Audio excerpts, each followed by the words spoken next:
प्यारे प्यारे साथियों, जरवार इन्फो में खुशामदीद।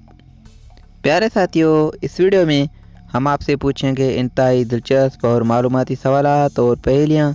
जवाब देने के लिए आपके पास है 5 सेकंड का टाइम।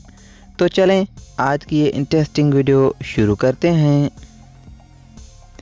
बताएं वो कौन सी चीज़ है जो लड़का शादी से पहले नहीं खा सकता।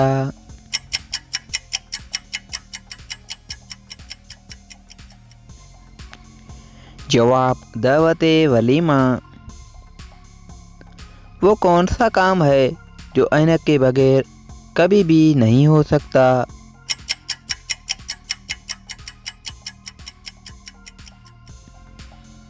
जवाब ऐनक वाला काम।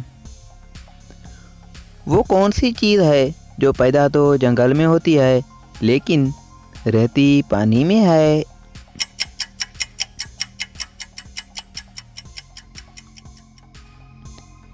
जवाब कश्ती। माँ बाप के बगैर पैदा होने वाली कौन सी लड़की है जो आज भी जिंदा है।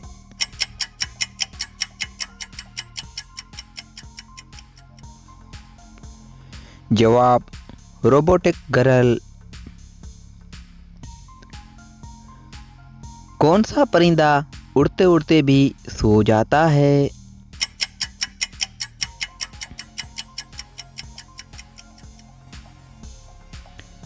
जवाब कादूस परिंदा। प्यारे प्यारे साथियों, आपने कितने सवाल के जवाब दिए हैं कमेंट में ज़रूर बताइएगा और मज़ीद वीडियोज़ के लिए हमारे YouTube चैनल को सब्सक्राइब करें और Facebook पेज को फॉलो करें। शुक्रिया।